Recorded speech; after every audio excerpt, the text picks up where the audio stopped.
Hello, ladies, gentlemen, everyone in between and beyond. My name is Taylor, and welcome back to the Overachievers Podcast, Episode 18, The Age of Fire. Now, today is a very special episode for a very special reason. It is the first episode I am doing of the podcast where we covered a trilogy. Now, we have covered, obviously, Dark Souls 1, 2, and 3 already. However, we're going to be comparing the three with one another to see how they stack up. And I would not do this episode without a very special guest and the man who has accompanied me on this journey.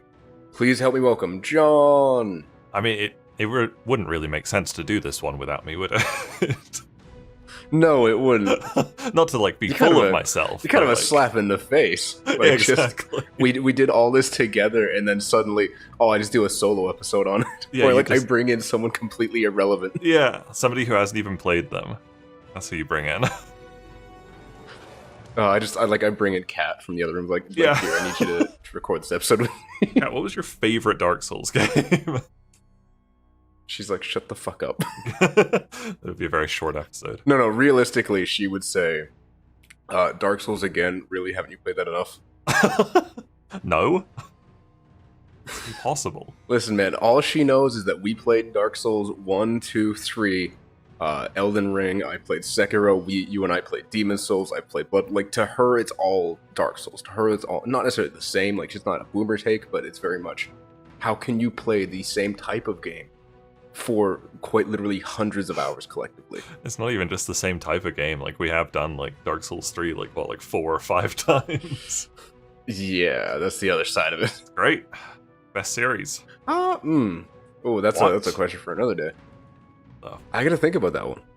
I do not have to think about that one. So, for those of you listening or watching at home, obviously, we will be covering the Dark Souls trilogy and discussing how the games stack up with one another. This is something I kind of wanted to do with other trilogies that I've gotten all achievements for, but I figured the best one to start out with is the one that I had a partner for, the one that I was able to share the pain with, because it makes for a more interesting episode and helps me kind of find my footing with this series. So, without further ado, we will be discussing all three games at the same time. So it's not going to be in a particular order, and there are a few different questions, but mostly the same questions that you would find in a normal episode. Now, I will start off with, John. Hello. How many achievements does the trilogy have as a whole, DLC included? Even though there are no DLC achievements. Except for... Yeah, no, there's no, specific achievements for, DLC bosses or anything. By my count, it's 122 for all three games. Yeah, I got the same. I just wanted to make sure my math wasn't okay, off, good. 'cause, I'm dumb at math. No, I had to actually add them up. Yeah, I literally have on my Word doc 41 plus 38 plus 43. Yeah, I did the same thing. Nice. Which is actually a lot less than I was expecting. Yeah, I guess I think you say the average is about 50. Yeah, for a game. Even high 40s to low 50s. Yeah. But yeah, I think every Dark Souls is about 40-ish. Yeah, which is kind of weird. Yeah, I don't know. It's a lot. It's a lot of achievements. Okay. Yeah. Okay. Quickly, so, do you remember when we did Dark Souls 3? Because that was the first one we did. Oh, God, was it 2020? No, because this was before. I think it was 2021. Because the servers were down the start of this year. Was it the start? Was it this year? Or was it I thought last it was 2022. Oh God, hang on. I gotta Google this now. What did we do last? We did Scholar last. Hang on. Yeah. We last played Scholar in March this year. When did the Dark Souls servers go down? They came back up early 2023. Okay, and yeah, there was a thing in October 2022 that said nearly a year later, Dark Souls 2 and 3 servers are back up. Nearly a year. Man, when did we... Because I've played Dark Souls 3 since, so I can't actually see, when the last time we played Dark Souls 3 was. Okay, so they did go down in 2022. Okay. And it does say... let's see. So there was a tweet on October 25th, 2022 from the Dark Souls game Twitter. We've determined that we will not be able to support online services for the PC version of Dark Souls. Prepare to Die edition. Okay, that doesn't help me. I think, you know what? We finished Dark Souls 1 in November 2022, so it must have been right after that. It was because we did Dark Souls 3 first, Mm-hmm. which would have been like mid 2022, and then we did Dark Souls 1, and then we were gonna do Dark Souls 2 because I was holding out for the longest time, but then the servers went down. We had to delay it by quite a bit. Yeah. So I think we first started this journey, like summer 2022 or something. Oh god. Which just means that like Dark Souls 3, like our memory of it is gonna be like pretty fuzzy. Yeah, that's fair. That's all. That's all I was Dark getting Souls at. 2. Yeah, that's fair. Okay. Yeah, my memory in general is just meh. Yeah, me too. I keep meaning to, like, as soon as I finish a game I think I might talk about on the podcast, I feel like I should like write my notes for it, and then I don't, and then I forget things. Yeah, then it just falls out your head. It is, but you know, it's fine. So I'm gonna hit you with probably for some people the most important question first because I think it's funny. What is your favorite game in the trilogy? Man, a bit of a cop-out answer, but I really don't think I can pick a favorite. Because they've each of them has something that makes it my favorite, you know? Okay. So Dark Souls 3 is my favorite for, I guess, replayability, because I think it's got like the most weapons and stuff like that. I feel like you can make more viable builds, sort of, in that one. And also the fact that it actually feels modern to play compared to Dark Souls 1. Yeah. Dark Souls 2 is my favorite because of the story. Okay. And then Dark Souls 1 is my favorite because like the world layout and how you move, like how you traverse the world and everything. So you're saying you actually pay attention to the story of a Dark Souls game. You don't just like watch a million lore videos and just get it that way. No. I think I found out the story from watching lore videos. Okay. But yeah, I don't know. I did like I liked the story in Dark Souls 2, the setting and Vendrick crossing the seas to the land of giants and stuff. I just thought that was very cool. To be honest, that is not what I was expecting. I thought you would for sure have a favorite, and I thought it would be Dark Souls 2, just for how much you push for it. I don't know. I really cannot pick a favorite. I think if I was forced to, it would probably be 1, just because it's what started it. But it's a struggle to pick. I mean, technically, Demon Souls is what started it. I guess, yeah. I don't know. Demon Souls, after playing the other 3, definitely feels like a bit more of a proof of concept. Well, have you played like the new, like the re-release kind of remake of Demon Souls? I have. And it's still. I mean, it's so short compared to the other 3, and like there's so many things in it that like either they scrapped because it didn't work in Demon Souls, or that just got refined in the other games. So like it's a great game. I really love Demon Souls, but it definitely feels like still like a proof of concept for what would get refined later on. No, fair enough. Okay. And I will say, for those of you again watching or listening at home, one day, either when it comes out for PC or I do get a PS5, I will do a collective kind of recent release from FromSoft comparison video. Like, we're comparing Sekiro, Demon Souls, Dark Souls, everything in the Soul genre, including Bloodborne. But again, I either have to get a PS5 or I have to wait for it to come on PC. It'll come. Give it time. It's been like, what, almost 10 years for Bloodborne now? Oh yeah, well, that's different. That was like funded by Sony. I'm really hoping with their like recent push to release more of their games on PC, they finally just bite the bullet and do it. I think like Demon Souls is like pretty much guaranteed to come to PC. Bloodborne is a bit iffy. Yeah, and I want Bloodborne more than Demon Souls, because like Bloodborne's the one that I've been waiting for longer. You've played Bloodborne though. Actually, you've played Demon Souls too. Yeah, but not the remake. Neither experience I got to like experience in full. Oh, okay, you didn't finish Bloodborne. Bloodborne is miserable to play on PS4. Yeah, just wait. It was not the greatest. Just wait for a remake or something. That's if they ever do one. I don't know. It's not fun to play it at like 25 FPS. No, I know. That's why I just want it on PC, where I can get a solid 60 when I'm not playing on my laptop. That'd be great. Yeah, I would love them just to do a port, but I don't know. I think there's like weird licensing stuff with Sony that means like we pretty much have to wait for a remake. And I don't know if they'll ever do that. I know.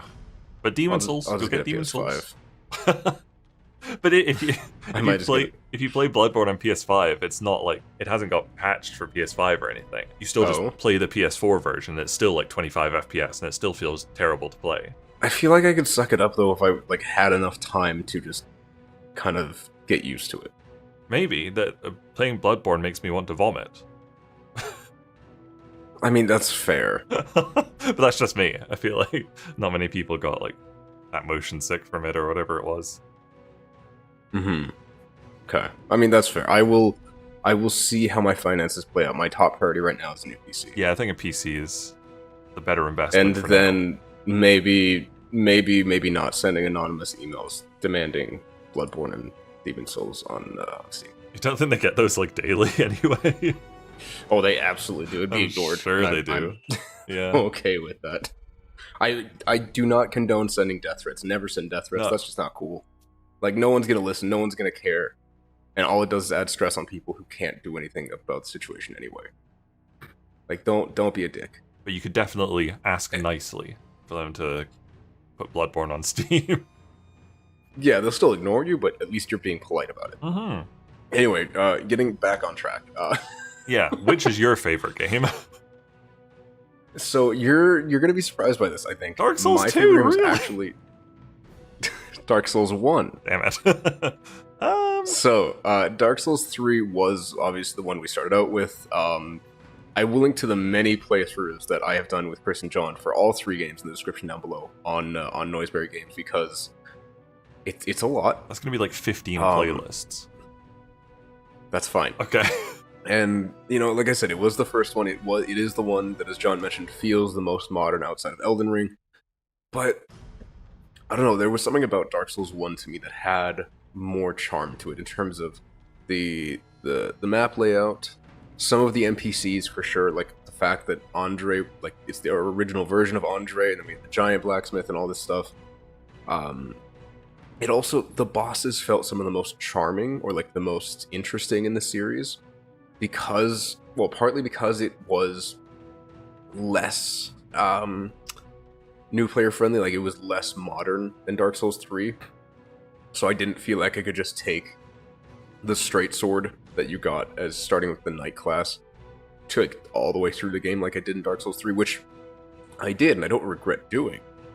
But it didn't feel like, because there was so much variety and so much opportunity, there wasn't as much of a challenge for me there. Right. And I appreciated that in the beginning, but as I got, well, as I quote, got good, which I'm absolutely terrible at these games, I started to appreciate the additional challenge of Dark Souls Remastered, I should say, not Dark Souls Prepare to Die Edition, but Remastered. And just, so I know it's not as hard as Prepare to Die, but I don't know, I appreciate it a little more. I liked more of the bosses in Dark Souls 1 than I did in Dark Souls 3. And Dark Souls 2, though I have definitely come around a lot more to it than I was in the past, it just, as I mentioned in that episode, it's too many lows mixed in with those highs. Yeah, that's very fair. Like there's more bad. If the bad wasn't there, and even if the good was lessened, as long as the bad wasn't there, it wouldn't detract from the good nearly as much as it does. Yeah, I do think that, especially in terms of more of a like a spectacle fight, Dark Souls 1 did a really good job. Whereas Dark Souls 3 felt a little more like it had figured out what it wanted to be at that point, whereas Dark Souls 1 was a little more out there. And to some people, they're gonna not like the inconsistency in that feeling. But I don't know, I really appreciated it, and to me, again, some of my favorite boss fights, some of the boss fights that I think about, and the fact that I RP'd as Artorias and Chris RP'd as Smoke in Dark Souls 3 should tell you that we both, well, I mean, we all loved Dark Souls 1, but at the same time, John was the only one who picked a Dark Souls 3 boss to RP in that series, and Chris and I naturally picked Dark Souls 1 bosses. So it just, to me, speaks to the lasting impact that game had over something like Dark Souls 3 or over something like Dark Souls 2. Yeah, I mean, like, Dark Souls 3, at points, feels like it phones it in. Like, the fact that you finish up Irithyll, and then it's just like, hey guys, remember Anor Londo from the first game? Here it is. Felt just like a cheap throwback kind of thing. I mean, the nostalgia, like the Easter egg, is nice, but yeah, you're right. It doesn't take the time to set up its own world. It's like, oh, hey, remember this? It's a greatest hits, Yes, yeah, I agree. Yeah, Dark Souls 3 is fun to which isn't play, something I thought about till now. but like, yeah, Dark Souls 1 is legitimately innovative. And it's more fun to experience Dark Souls 1. Yeah, I agree. Yeah, like I said, if I was pushed to pick a favorite, it's 1. Now, another important question. What was your favorite DLC between any of the games? Not just, like, favorite one for each game. This is a hard one, actually. Like, I couldn't narrow it down to just one. I said, because, like, yeah, I picked 2. And both have pros and cons. Okay. But I could try and pick... I'm listening. I could try and push to 1 if I'm forced. No, give us both. Why not? Give us both. Okay, so I said either Ringed City from Dark Souls 3 or Crown of the Sunken King from Dark Souls 2. Oh, wow, okay. Right? That was not what I was expecting. Dark Souls 2 DLC is so interesting because there's some of the coolest stuff in the whole game in there, and then there's also some of the absolute worst stuff in all of the game there. That's just Dark Souls 2 in a nutshell. You get some of the best and some of the worst. But that's almost Dark Souls DLC in a nutshell as Fair. well. Some of the best and some of the worst. Fair. Like, Ringed City has Gale, but it's also got Half-Light. Like, Ashes of Arendelle has Frida, but it's also got the Gravetender Wolf thing. Yep. I don't know what one like Artorias the Abyss doesn't really miss on anything, but I don't know. I don't think those like really hit the highs of like Gale or was it Alana, the Squid Queen? Okay. So yeah, I think I was never a big fan of Alana. I thought she was pretty cool. She was pretty fun. And Sin's an interesting fight. That's one word for him. But also like the Sunken City as a whole is pretty interesting to navigate. Like all those like rising pillars, and you have to hit the right like pillars to make them come up and stuff. It's a pretty impressive dungeon to go through. So I think, okay, if I'm being pushed to 1, I'd probably say Ringed City. But I do like Crown of the Sunken King. Okay, so why would you pick Ring City over Sunken? I think because out of the bosses, Gale is a better boss. Okay. And it's Fair also got like the optional super boss, which I almost always skip, but I like the Midir's there. Oh. And Demon Princes. Demon Princes are pretty sweet as well. Okay, yeah, Demon Princes are pretty cool. I did forget that was in the Ring City. I thought that was in the other one, but yeah, you're right. Right? No, it's pretty solid DLC. Well, that's fair. That's fair. Which is your favorite DLC? So it's funny you should ask me that. Kind of the one you said wasn't good. No. Which one's So I will say this, I did not pick any of the Dark Souls 2 DLCs because to me they all felt like slightly incomplete packages. I get they're all meant to work together and I do appreciate that, but at the same time, it felt like something was missing from some of them just because they were meant to be this collective thing. Mm-hmm. And I would have loved for them to just all come out at the same time. Or like just be one DLC. They were only a month apart. Like, that's not too bad, actually. No, but like if you didn't get them on release, or like if you don't buy Skull with First Sin, you have to get them individually. That's kind of what breaks it up for me. Oh, I see. Yeah. But also the fact that, again, they feel like 3 separate mini adventures, whereas they could have felt like one kind of really cool connected thing. Right. Okay. Even though they do all work together, like I understand what they're going for and what you have to do, why you have to do it. I almost wish there was more of an overarching storyline to connect them, not just, hey, get this crown, get this crown, get this crown. Right. Yeah, I can see that. So my favorite DLC was actually the Abyssal DLC from Dark Souls 1. Okay. Partly because, and I will say, Calamite, garbage. I suck at that fight. He kills my eardrums. Yeah. But we got a good boy in the giant blacksmith. He's always fun to just hang out with because he's a goof. Manus is a really fun fight. And I mean, to me, it's all about Artorias, right? Again, I RP'd him Dark Souls 3. He brought closure to the Sith boss fight, which for me is always really special. It's because it's a wolfy boy. Like it's a dog. I can't resist a dog. Right. But also, we get some of the coolest armor, in my opinion, in Dark Souls in that DLC. Not just Artorias' armor, but also the Blade Dancer set, which is pretty cool. Oh yeah, yeah. And Kira, admittedly, whatever. I don't. Yeah, admittedly, I'm not the biggest fan of the environments, like the towns. But at the same time, to me, a lot of the areas for the DLCs are just not that good. Right. Like when I think of Ring What? City, I think of those stupid archers. Yes. I also think of the terrible swamp Yeah. with like the weird bug things, and like there are good parts to these DLCs. It's just the environments are not always one of them, especially with the Crown DLCs. It kind of really varies as to Yes. whether they're good or not in terms of like the actual area. Like the snow area can piss right off. Yes. Yeah, I agree. So, but to me, the Dark Souls 1 area was the least offensive and the easiest to get through, Yeah. Yeah. which kind of helped set it above the others purely for that reason. Because I do like a lot of the bosses in, say, Ring City, but I don't know. I felt like there was less lows, but almost the highs were almost as good in the Abyssal DLC as in Ring City. But again, there was less bad boss design to help detract from it. I think I would rather face Half-Light any day than Sanctuary Guardian. See, and I don't have a problem. I Too much of a hate problem that with Sanctuary boss. Guardian. And I think this is what it's going to come down to: is which bosses do we like and which do we have major troubles with. Yeah, probably. Yeah. Like I know you always have so much trouble with Gundir's kick attack. Yes. Yeah. So, and meanwhile, I'm just like, man, this is so easy to walk around. Maybe. And then I just see you flying across the arena. Yeah, Sanctuary Guardian just is always a stumbling block for me. I hate that boss. But I know you guys really like Calamite, and I hate it. Yeah, that's true. I don't mind Calamite at all. Not to mention, it was the first instance of you guys trying to trick me with the Calamity Ring. I think I fell for it at least once. Was it? I'm sure we tried to get you to do that in Dark Souls 3 first. Maybe. Did you find But it in the I dragon actually, area? Oh, yeah, I think you did. And then like you tried to get me to put it on during the boss fight, and I think I whipped it the first time, forgetting what it did. Yeah. Yeah, I think we try every time. Yeah.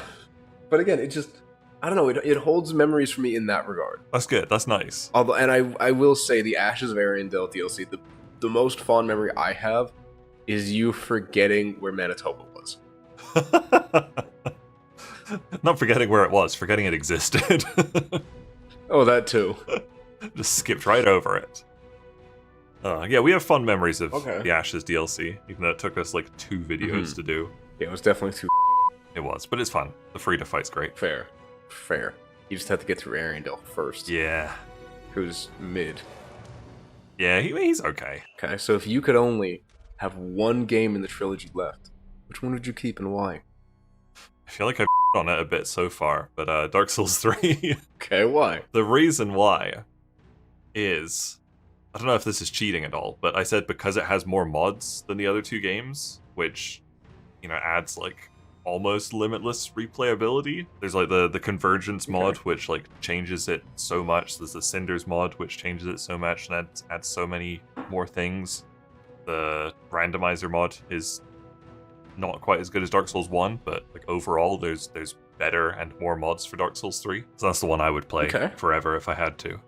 See, and I think it's you funny, went for one. I had a surprisingly no. I had a very similar. My answer is also Dark Souls 3. Okay. For a bit of a different reason, though. To me, Dark Souls 3 is much more new player friendly, and I say this again as Dark Souls 3 was my first game, was my first foray into the series, and I feel like it's the one that's the most open again for new players. As you mentioned, there's the most variety in terms of build you want to do. There's good variety of weapons, and even though I berated the fact that you can do it with the straight sword that the knight starts out with, again, which I did, it still offers players this window, this open door into the series that doesn't make you feel like you're being punished, that doesn't make you feel like you can't do this. And as an introductory to the genre, at the very least, it's a good window because it gives people this opportunity to experience some difficulty, but not what I would call anything oppressive or overwhelming. Yeah, I agree. I think like if you're suggesting anyone which game to get into the series with, I think it's got to be, well, if we're excluding Elden Ring, it's got to be Dark Souls 3. Like No, Dark Souls absolutely. 1 as the start is horrendously difficult. Yeah, yeah. Not to mention, even for veteran players, there's still the Easter eggs, as lazy as they are, that we can appreciate. So it's not like it's just new players. Yeah, And I wouldn't wish Dark Souls 2 on it. I loved playing Dark Souls 2 as my first Souls game I finished. Really? I didn't know it was the first one you finished. Yeah, I started with 1 before Dark Souls 2 was even out, and gave up probably like 6 hours in or something. And then Dark Souls 2 came out, it all looked so cool, played through the whole thing and went back to Dark Souls 1 and it finally clicked. But yeah, 2 was my first like full Souls game. Huh. Interesting. I had no idea. I mean, that's why I love it so much. I can see that. Okay, so if you could change one game in the series, which game, and then what would you try to change? Like, why would you want to change it? Okay, I would change Dark Souls 2 because Okay. it feels the clunkiest to play, I guess. And if I could only like change one thing in it, I would make it have the movement of Elden Ring. Okay. Because Dark Souls 2 is the movement feels very stiff because it's made in a different engine than the other games. So Absolutely. just being able to have, you know, like when you do like a 360 on your stick and you actually see your character turn like 360, like run around in a little circle, like the freedom of movement in Elden Ring or Dark Souls 3 would make Dark Souls 2 feel so much better. Fair. And man, if they could just remake Dark Souls 2, oh, I'd be so happy. Yeah, that's fair. Okay, so funny enough, I had a very similar answer. I also said I would change Dark Souls 2. Yeah. Mostly around the movement, because yeah, it does feel really clunky. I just said bring it in line with Dark Souls Remastered, if anything. Yeah. Just because again, even that movement feels so much better than Dark Souls 2. Yeah. Just put it in the same engine, like Just why? put it in the same engine. Why? Yeah, exactly. But the other thing I said I wanted to change if I could was I would reduce the number of bosses. Maybe not quite cut it in half, but probably take out like a quarter of them. Whoa. Just to help the game feel a little more streamed. Well, because there's 43 bosses. You take out 10, you're not gonna destroy the game balance. You're not gonna destroy the experience as a whole. But you can take out a lot of the bosses that feel really bad. Instead of trying to take all the time to balance them, make them all feel really good, take out the ones that don't work. Streamline the story a bit and streamline the experience and just make it easier for me to get through in that regard. Damn. That would be quite the change. It would be. And I'm not... I liked it, but at the same time, I do feel like it needs to change to really be up to the standard set by... it's both it's... Hang on. Sequel? What's the word? I don't want to say prequel, because it's not like a sequel that takes place beforehand. That's true, yeah. I don't really know. I'm just gonna say it's predecessor and its successor. Yeah, that sounds because English is stupid. I say that as someone who teaches English to young children. It is stupid. I tell them that too. Like, guys, English is dumb. It is dumb. Why are you learning? Because they're like, teacher, why is this the rules? Like, because English is dumb. Yeah, that makes sense. Because English is an abomination. Speaking of abominations, which did you know? games in the series did you? Which games in the series did you feel had the best achievement designs, or like best designed achievements? It's got to be Dark Souls 2, because that one actually had unique achievements, whereas like 1 and 3 just copy and pasted the Demon Souls trophy system pretty much. Fair. Okay. Interesting. Why? What did you say? See, I was a little torn. So I did say Dark Souls 2 primarily because of the NPC based achievements. Yeah. Which I really thought were a standout of that game. It definitely helped it feel very different. But I also mentioned Dark Souls 1 for just some of its more interesting collectible achievements that we see kind of come back in Elden Ring. Right. Like, especially around Knight's Honor and the legendary weapons. So I feel like 1 and 2 definitely had more unique achievements. To some degree, 2 more than 1 for sure. So I would definitely put 2 at the top of that list, and then 3 was just very much fell to the wayside. Yeah, the 3 achievement list is so phoned in. At least 1 had like Discover Anor Londo. And 3's like, here's your boss achievements, Yeah. here's your collectible achievements, off. Yeah, pretty much. Yeah, they gave up with 3. They did. And Elden Ring. Yeah. Now I'm just sad. Thanks for that. Man, if you get that PS5 and you play the Demon Souls remake, man, some of those achievements are weird. Oh, see, I like weird. Yeah, me Weird too. is good. We're just different. Oh no, Weird I'm is unique. saying it's a good thing. Okay. It's like Dark Souls 2. They did some fun weird achievements instead of just copying the same list again. So what happened? I don't know. FromSoft just doesn't care about achievements. Yeah, no, it's Maybe. fair. So, important question, and I'm sure I know the answer to this. Have you gone back to any of the games outside of recording since getting all achievements, and if so, which games? I've actually only gone back to Dark Souls 3, but I haven't finished it. Okay. Oh. So I wanted to play a bit of Dark Souls 3 randomizer, and like I played a bit of it. I got, I don't know, probably like a quarter of the way through. But man, it's really hard to go back from Elden Ring now. Yeah, that's fair. Like, once you've had the best, you can't look back. It's like when it was just the trilogy, just Dark Souls 1, 2, and 3, I could play any of them and be totally fine. But now that we've got Elden Ring, it's very difficult to not have Elden Ring. Okay. I've done 2 interesting. playthroughs of Elden Ring since we last did all achievements, if that helps, but no full playthroughs. Does that include our recorded playthrough, like the series playthrough? I've done 2 since we finished that series. Oh my god. Yep. That series was like 50 parts. I know. Or like 45. I know. Man, I don't get it. You and I are so different. It's because the whole time we were doing Elden Ring, which went on for over a year, I couldn't play with mods because, you know, couldn't risk getting banned and just didn't want to uninstall and install mods whenever we had to record. So as soon as we finished, I finally did Elden Ring randomizer playthroughs, and I did like 2 back to back. So that's what happened there. See, I think this is the other difference between you and I is I don't play mods on these games because like I don't have the desire to do that.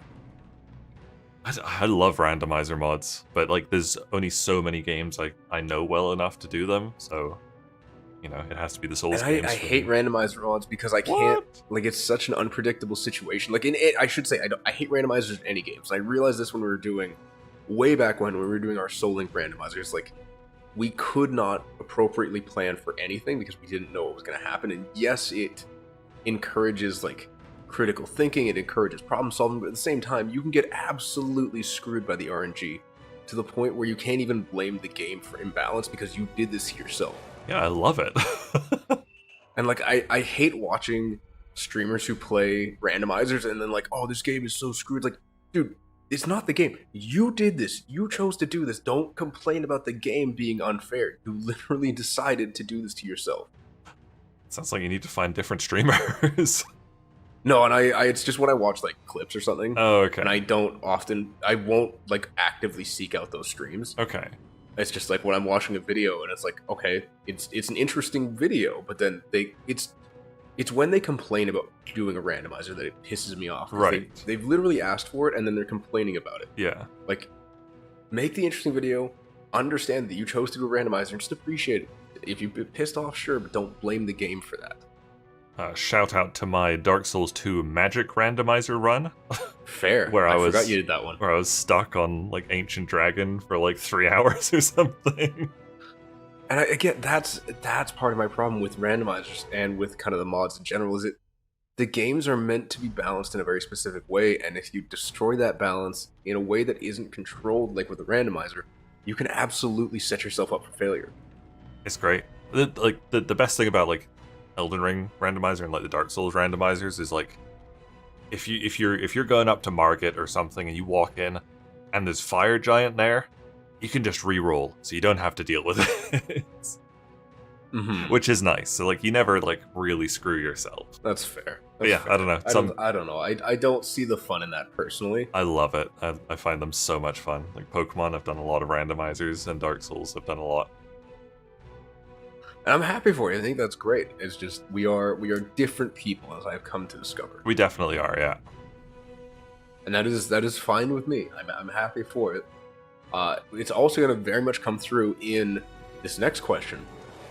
How long do you believe, like, how much game time do you have between the three games? Wait, you Now, when I say three games, I mean Dark Souls 3 Remastered and Scholar. I assume you have not gone back to any of the games since we did. I have all no. Oh, sorry, no, achievements. I have not. Okay. I have absolutely not. Sorry, I completely forgot about Oh, that. no, that's okay. I didn't think you had. So is this like how many hours do I have in the three games altogether, or like how long does it take us to do all achievements in all three? Let's just go with collective time because I don't think we can accurately say how long it took us to get all achievements in all three. I can. Okay, then go for it. I don't have my characters loaded up, so I just took my collective game time. Oh, I mean I can do collective game time too. But like I just opened my notes for the three previous episodes and added the times up. My problem is I usually don't take notes. I just look at stuff before recording that episode and just go with it. Holy really? Yeah. Oh my god, how? I recorded notes for this one in particular, but like otherwise, and even then it's like, okay, I've got like just the achievement name written down, that's about it. Really? Oh my goodness. I very much freehand or like free speak a lot of my videos. Wow. I don't got time for that. Like I only do like a sentence or two for each question, but like I need something to like kickstart my brain, kind of. All right. Okay, well, let's go with collective playtime. Oh my god. And this is partly why I said it, because I knew it would be bad. This is way more than I thought. I've literally got exactly 1,000 hours in all three. Oh my god. Now that is collectively, right? Yes. I thought Okay. for sure it was like 1,000 including Elden Ring, but that's excluding Elden Ring. Oh my god. Wow. That's insane. Jeez. Hang on. I need to see something. Dude, that's 41 and a half days. Like collective days. That's that's almost a month and a half of game time. That sounds You less would've than played you'd for expect 24 when hours you a say it day. like that. That's if you played 24 hours a day Yes. for almost a month and a half. Yeah, I mean, yeah. Yeah, 1,000 That's hours insane. is a lot.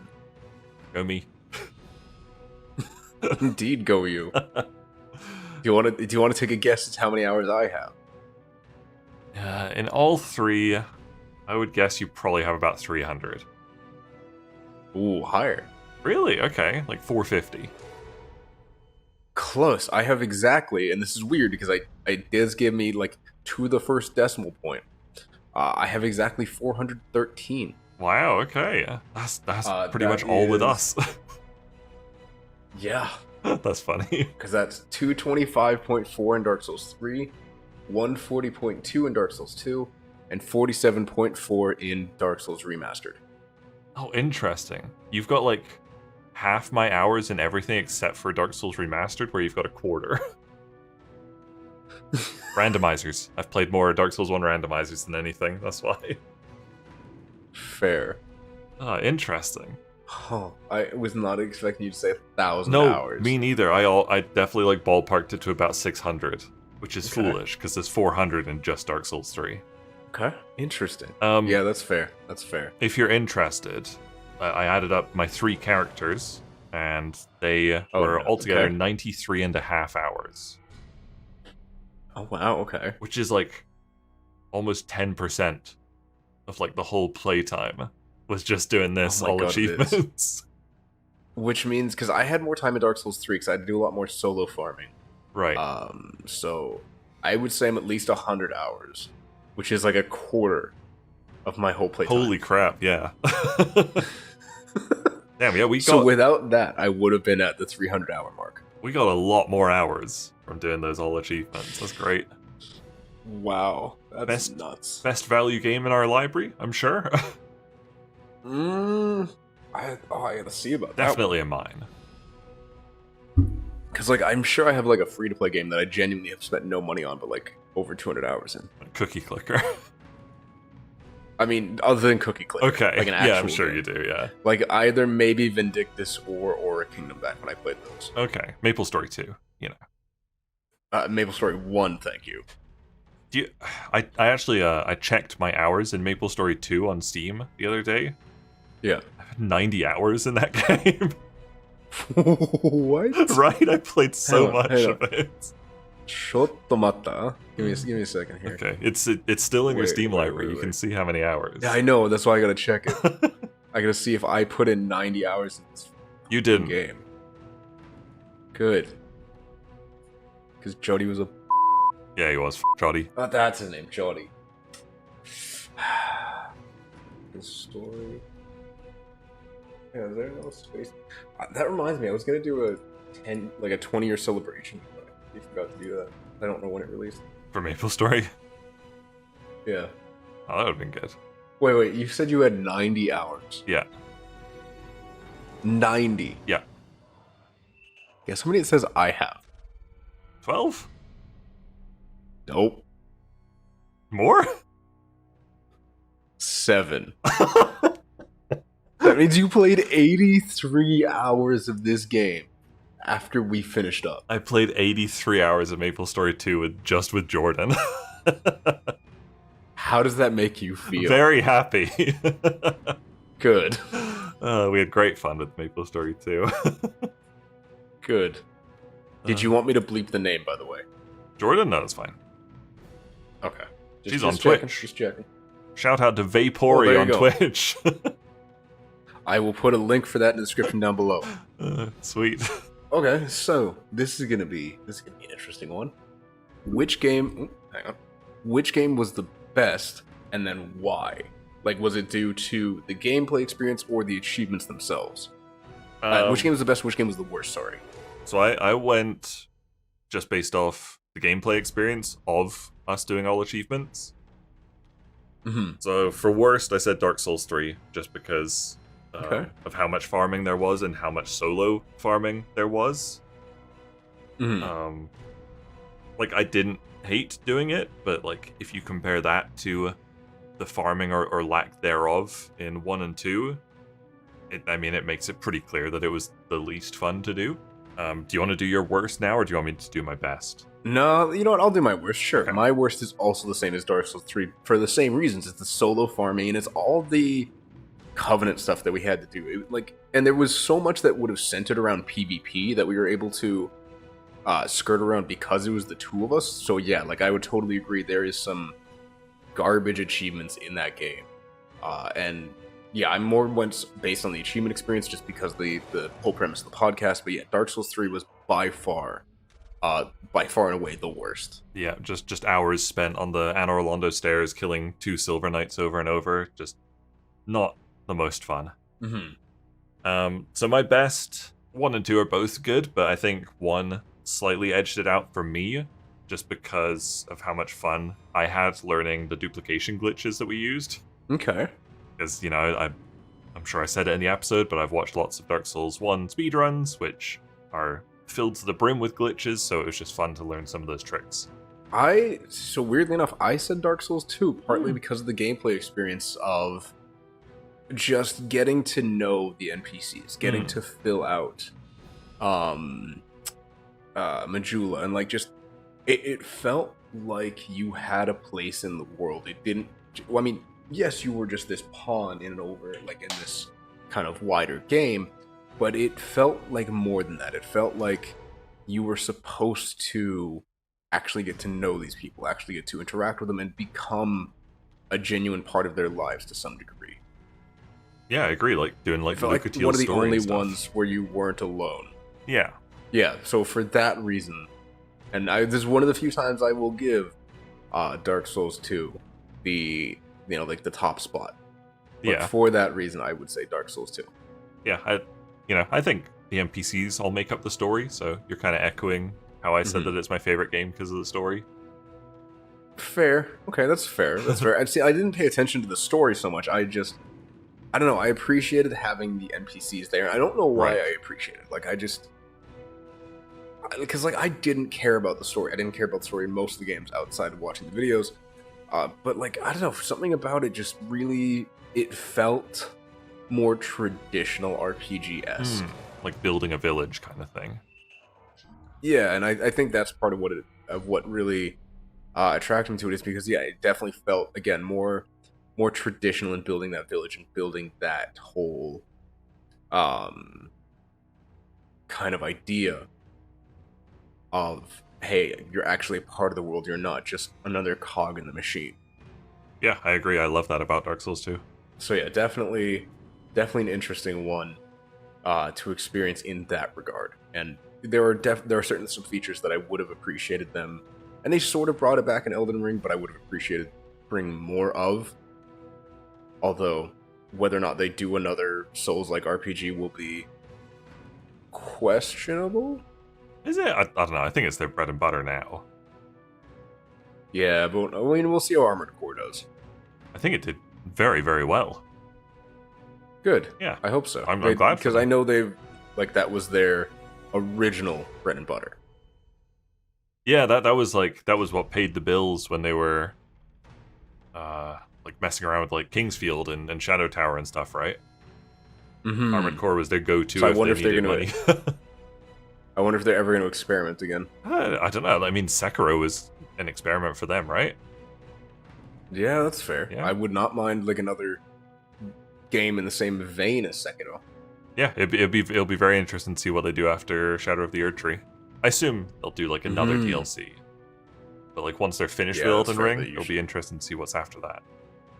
So in like 3 years. Yeah, probably. Okay, ladies and gentlemen, everyone in between and beyond, thank you so much for watching and or listening to the episode. You have reached the halfway point. Please do remember we are on all the major podcast platforms. Link for that will be in the description down below in the YouTube video, as well as, of course, on YouTube. Link for that will be in the description of the podcast. Don't forget to check out John's channel, Noiseberry Games, where we have a number of Dark Souls series. Links for those playlists, as well as his channel, will be in the description down below, as well as Jordan's Twitch channel. I know it's a lot of links, just bear with me because they're all important. They are all people who've helped contribute to this episode, and I greatly appreciate it. And don't forget to, like, comment, subscribe, the YouTube stuff. Really helps out the channel. I'd love to see us grow to, dare I say, 30 subscribers by the end of the year. That would be awesome. But even if we stay as we are, I'm totally cool with that.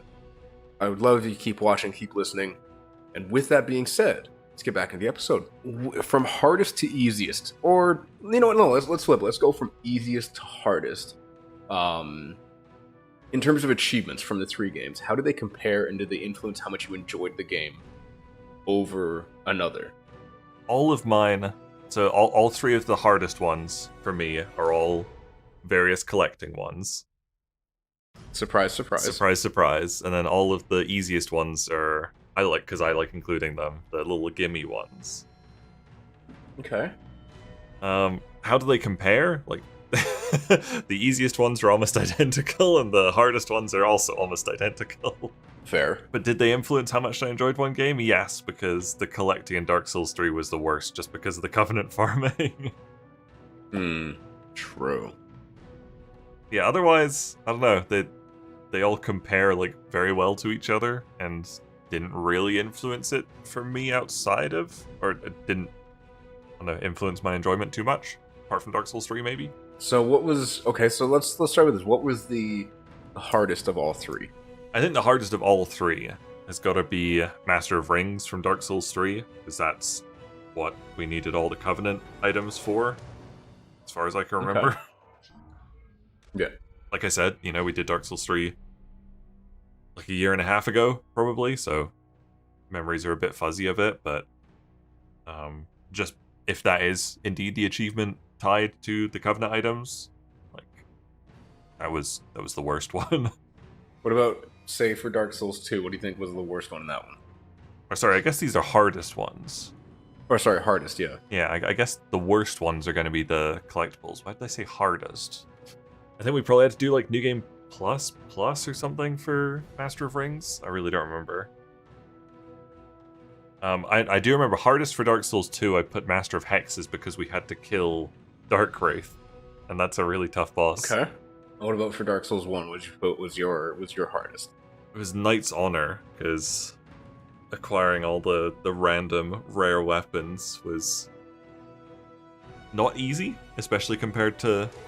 I feel like most of the other achievements were decently easy to get, but that was probably the one left over as the hardest.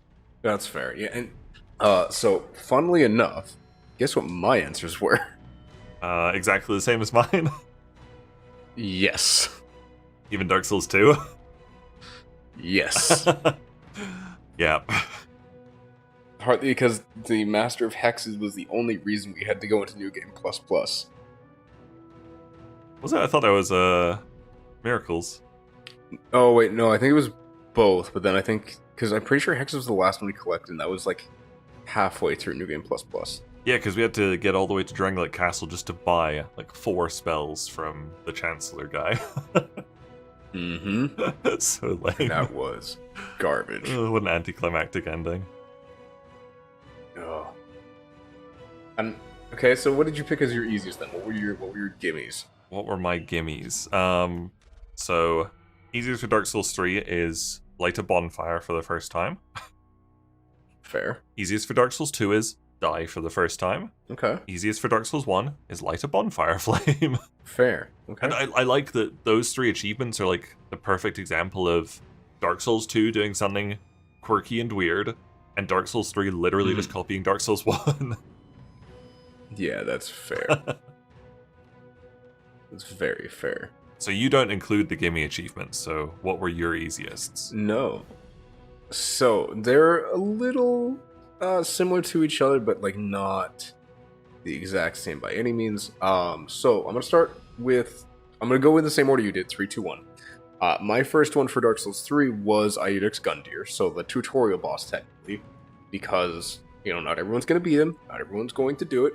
It's not a gimme. You do actually have to put in a little bit of effort. Yeah. Then for number 2, I did put in This is Dark Souls, because that's when you die for the first time.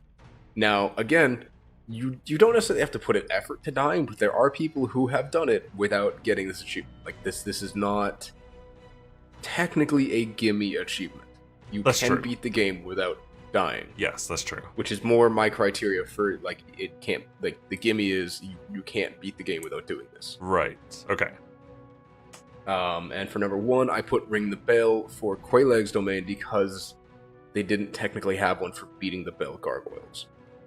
So, though it's not the easiest boss per se, Quelaag is not a hard boss, especially with the right build. Yeah, that's true. And in terms of like the boss achievements, she was arguably the earliest on the list that I could call an easy boss. Right. But yeah, like, I don't know, a lot of them are just so similar, and it's just, I kind of got sad when I was doing up this answering the questions, because I'm like, I forgot just how similar we were. And like, we could say it during the recording of each individual episode, but it's just stacking them up side by side, you really start to see it kind of fall apart. Yeah, I agree. Like, I don't know why achievements were just not their focus, but yeah, it is a bit sad that like all of my favorite games have some pretty boring achievements.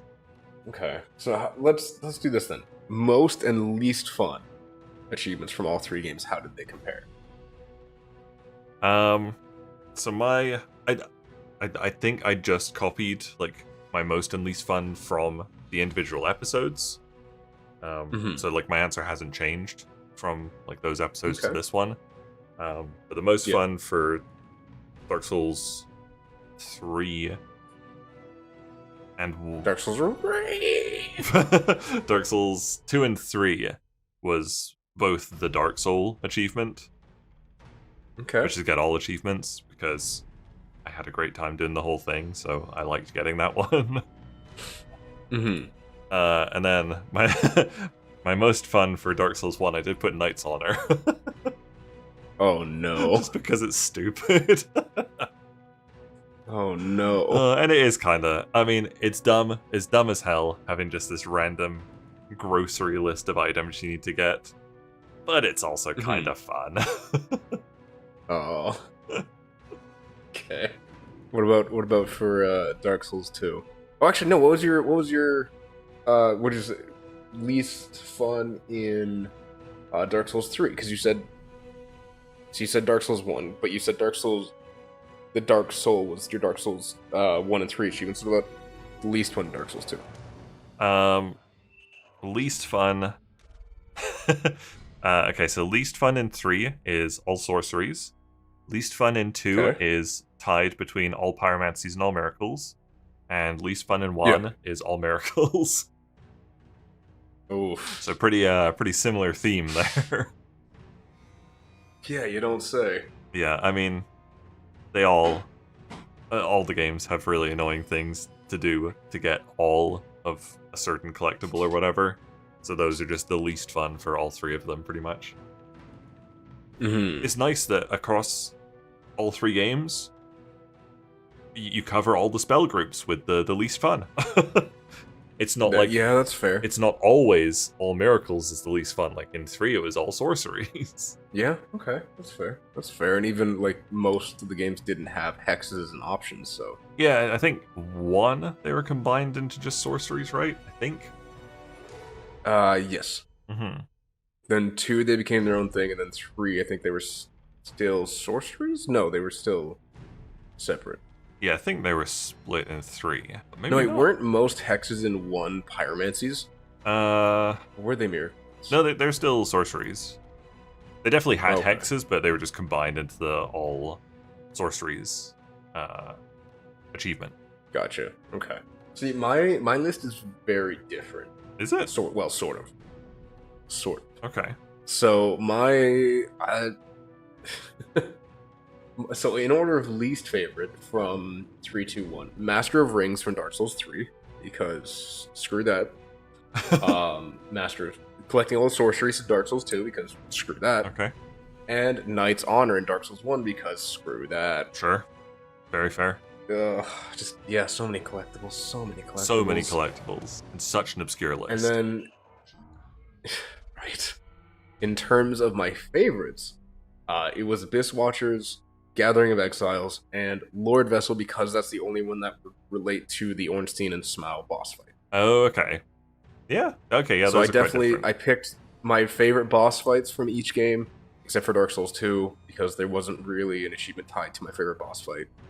So I just picked the actual interesting, unique mechanic in that game. Yeah. No, that's a fun achievement. Which is funny, because I've called out Dark Souls 1 unique mechanic for being the worst, and I called out Dark Souls 2 unique mechanic for being the best, and then Dark Souls 3 just doesn't have one. Dark Souls 3 is just in a corner. It is. Flipping Dark Souls 3. Do all the games embody the same experience for getting all achievements? Like, are they all collectathons, or kill happy, or are they somewhat different in terms of what they require of you as the player?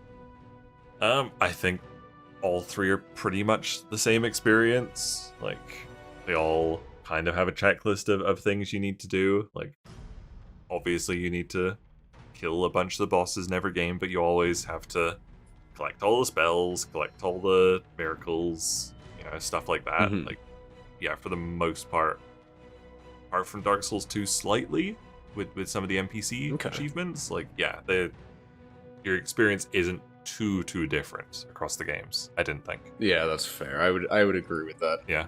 Okay, yeah, I don't know. Like, just I get so depressed because I love these games, but I hate the achievement experience in them because most of the time it's just so lazy. Yeah, it is sad that they're just so phoned in. Did you have a look at what the rarest achievements were? Yes, yeah, I did. And then which one was the rarest among the 3? Yes.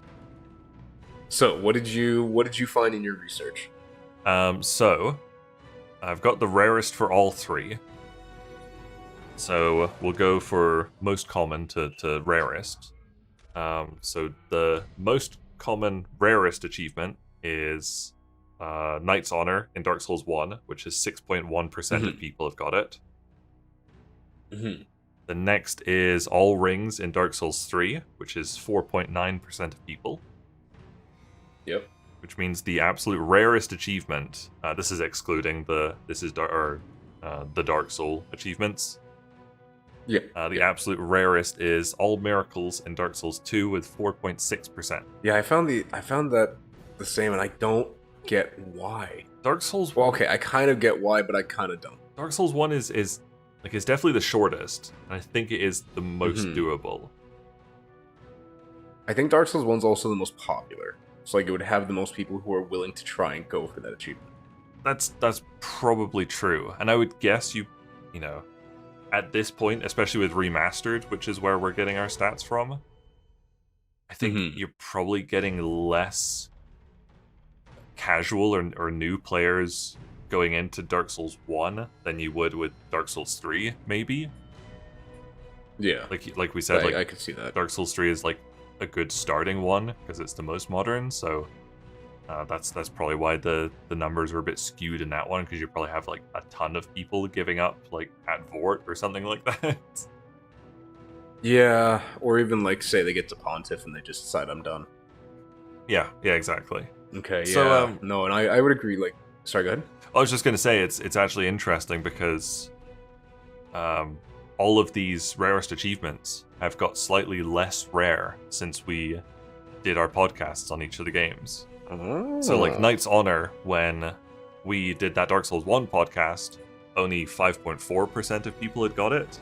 But as of when I took these notes like a week ago, it's gone up from 5.4 to 6.1% of people have got it. Wow, that's a big jump. It is, and it's, you know, that's interesting. I guess more people are going through the game and getting all achievements than new people are buying the game.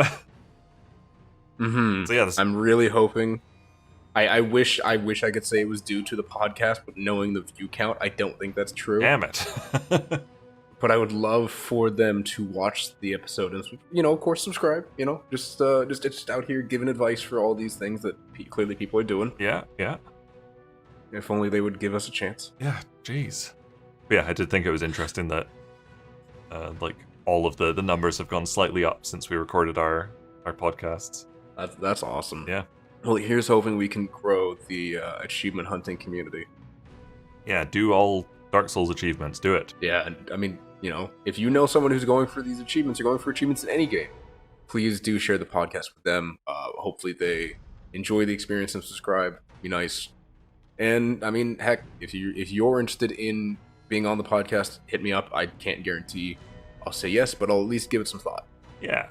Which of these achievements was the most memorable for you? Like, how did they stand out? How did they compare? So all of my most memorable achievements were either the ending achievements or like a specific point in the game. So like my most memorable for Dark Souls 1 was the Anor Londo achievement, because it's super cool when you get dropped there and you see, you know, this big sprawling city at sunset or whatever sprawling out ahead of you. I think that's a really memorable one. Or just the ending ones for me. Either from like story wise, or like it's a really cool moment, or just the fact that it meant like we were done playing the games together. And I think that the one that stands out the most for me is still the Dark Souls 2 ending, where like you climb onto the throne and then like the kiln doors seal on you. I don't know, that's just a super impactful one for me. Interesting. What did you say? So I hate it because I know you're going to be smug about this and you have every right to be. I also picked Dark Souls 2. Yes. Because of the Gathering of Exiles. Okay. Yeah. Because I don't know, for some reason, this achievement, like, none of the endings to me from any of the games, I didn't care about it. I don't necessarily care about the story beyond just like the lore of the Dark Souls franchise. Right.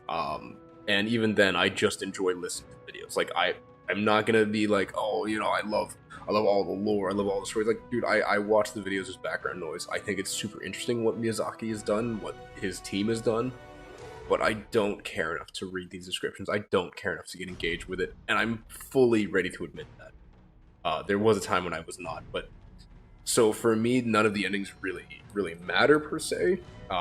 Elden Ring, I think, is definitely more interesting in terms of that regard. Anyway, but again, just that the feeling of getting to know characters, getting to know NPCs is big for me, and it's one that I am learning to appreciate more. Especially as at the time of this recording, I have recently played Fae Farm for a video that I feel like I could have done better, and I will be doing another video when I finally beat the game. But as I put in more hours, I'm realizing I do kind of miss the social interactions of, say, Stardew Valley and things like that, or games that I feel like should let you interact with NPCs. Like, if there's an NPC, I feel like I should be able to get to know them a little bit if they're going to be sticking around for a while. Mm-hmm. And, like, Dark Souls 1 had a few NPCs, none of which I really cared about. Dark Souls 3 had some longer-term NPCs, but most of those were either a previous character that we've met already, or someone who, again, you don't really get much story from.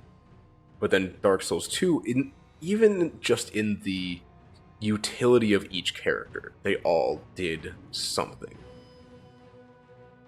Like, even though, sure, you didn't get the most story out of all of them, they all helped make Majula feel like a living place. They all felt like they were there for a reason.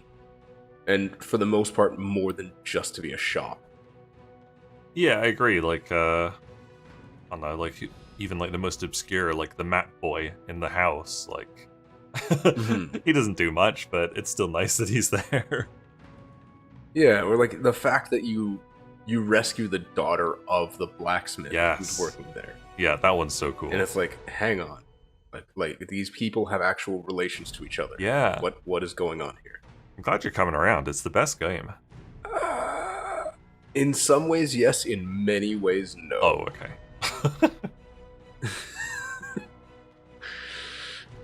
Like I said, if it was in the Dark Souls, like the regular Dark Souls engine, if it had fewer bosses and was a more streamlined experience, I would be a lot more favorable to it. But the reality is, it's not. If they hadn't had to throw out like half the game halfway through, it would probably be better. Yeah, but we got what we got. What?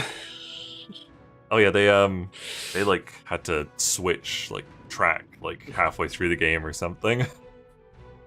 Oh god. Yeah, there's a lot of like cool behind the scenes stuff of Dark Souls 2. It's a very interesting case. It's why like parts of it feel so cobbled together, because it literally was cobbled together. Mm-hmm. I don't get why they did it in a different engine. I don't really know why. No, I don't. I'm sure I found that out at one point, but I can't remember. I love that I have this question. I hate that I have to do it for this particular trilogy. Does it feel like the developer's attitude has changed towards achievements over the course of the games? Did it worsen? Did it improve? It did not change in the slightest. I would almost say it got worse. I don't know. I don't know if it worsened or improved at all. I think it just stayed practically the same. You know, excluding Dark Souls 2, because that had some interesting achievements, but like 1 to 3, pretty much exactly the same. Yeah, but at least like 1 and 2 had at least like one gimmick or like one thing that was unique about it. 3 had absolutely nothing. That's true, 3 actually. was as phoned in as it could be. Yeah, like Dark Souls 1 had Lord Vessel or like Anor Londo. Dark Souls 3 and also did not. like it kept with Knight's Honor. Like it kept something for you to do, something for you to think about. Dark Souls 2 had the NPCs, as I mentioned before. But yeah, then Dark Souls 3 just had like nothing, and I don't know why. I believe even Knight's Honor, I think it was just copying a Demon Souls achievement. Oh. I could be wrong, but I'm pretty sure Demon Souls has practically the same achievement in it. Huh. Well, at least it still felt like something. It does. It felt like something different for that game. Even if it was a copy and paste from a previous game, it still was something there. Yes, I agree. Dark Souls 3 couldn't be bothered to do even that. No, it's true, yeah. The Dark Souls 3 achievement list is very depressing. Do any of the games feel unique from the other two? Like, does anything stand out to you? Dark Souls 2 feels very unique. Okay, in a good or a bad way? Both. Fair. I mean, yeah, like, if you look at the trilogy, Dark Souls 2 is the clear outlier. Like, mechanically, it's, like we've said, it's made in a completely separate engine from the other two. Mm-hmm. You know, like I just said, like, half of it was scrapped at one point. Like, there was a whole time traveling mechanic at one point, which is not in the game at this point. Oh, I forgot about that. Yeah, it's definitely the most unique one for me. Yeah, unfortunately, I would have to agree. And like even achievements, like you whenever, said, like the NPC yeah, achievements, you don't yeah, get those in 1 and 3. yeah, and like even just like the achievements to give or like to interact with a particular NPC, like giving Rosabeth clothing, Yeah. which feels weird. Like, thankfully, they didn't just make her naked because I would be very concerned about that. Yes. But like, they just had her wearing rags. Although I know you and Chris just give her gloves and effectively make her naked. Yeah, it's true. But I don't know, like it to me, I would totally agree that Dark Souls 2 is the outlier, but it's very much the three-headed Hydra meme where it's like the two serious heads. Yes.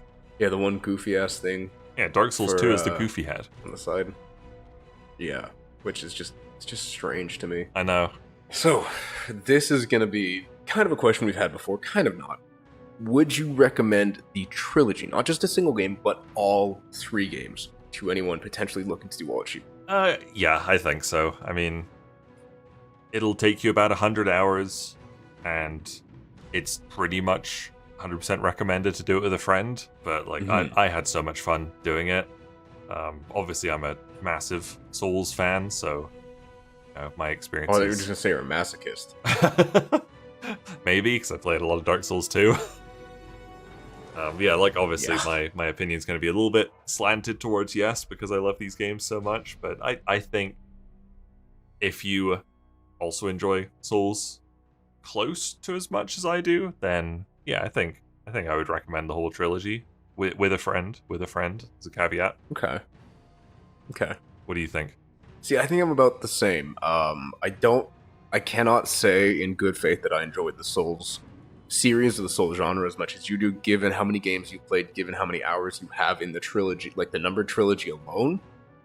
And even for someone like me who doesn't have the same amount of time, who doesn't have the same amount of experience with the whole thing, I still really appreciate it. But do not do this alone. Yeah. Do not do this by yourself. You will rip out your hair. You will die. Not in the fun way. Yeah, do this with like 1 or 2 friends. Like, don't go alone on this one. You will deeply regret it. Yeah, I think it's just Dark Souls 3 was already painful enough, and I think it gets so much worse if you do it solo. Yeah, that's fair. Because we could negate like one of the Covenant farming bits like completely because we played together and could just invade each other and kill each other. Whereas if you're doing it solo, that's another bunch of farming you need to do. Yeah, no, it's not good. So yeah, having the friend along is definitely recommended. Yeah, and I mean, I love this franchise. I love this series. I love this trilogy, but there are problems when it comes to the achievement experience specifically. Like, if you were just asking me, should you play these games? Absolutely, go out and really enjoy it. Like, just crush it, go for it. The problem does really creep up when you're talking specifically about their achievement experiences. Yeah, I agree. They're not good. No, they're not the standard that they should be. No, it's a shame, but I still had a great time doing all 3 together. Yeah, no, so did I, and I could not, would not, will not do it without you. No, and like that being said, I'm never doing it again. But no, I mean, yeah, like we said it right at the start. Like, I never had the motivation to do them until you asked if I wanted to do them. So yeah, I wouldn't have done them without you. Well, and it's funny, just like how long we went before deciding to do them. Yeah, like years how long and years. We played for. So yeah, that was interesting. Mm-hmm. Because I legit just decided on a whim. That's so funny. And I was like, "Hey guys, do you want to do this?" Chris just in Chris fashion, just kind of never responded. Yeah, I don't think he responded. Like, yeah, let's do it. And then, bam, 100 hours later, we've done it all. 100 hours in so over weird. a year, I think. Yeah. Oh God. But hey, we got 4 podcast episodes out of it. I could not be happier with the fact that we went on this journey, and and like I said, this podcast wouldn't be here without us doing the Dark Souls series. Like, that was definitely part of the impetus for me starting this whole series. Damn. And look at it now. It's at point of release, which will be November 24th, it'll be a year and a half. Of me releasing, and it's crazy to think about it because like this was the first. No, wait, sorry. Yes, year and a half because technically episode 0 went up in May 24th. However, I did release episode 1 as a special episode, so we are technically still on episode 18, not including episode 0, so I'm still good. Good, we're on track. And it's really weird to think about coming up on the 2-year anniversary of not only the channel but of the podcast in a much quicker time frame than I would like. Yeah, that's nuts. That's like been over a year already. I don't know how I feel about that. No. Alright, well, I should probably wrap this up. Thank you again so much, ladies, gentlemen, everyone in between, for watching and or listening. One more time, we're on YouTube and every major podcast platform. You can find John and the Noiseberry Games YouTube channel. Links for that, as well as all of our playlists, will be in the description down below. Links to Jordan's Twitch channel will be in the description down below. Like I said, if you stuck around this long, thank you so much for listening to my dumb voice, John's great voice, and our questionable takes on some things. Please, if you haven't already, subscribe, comment, the YouTube stuff.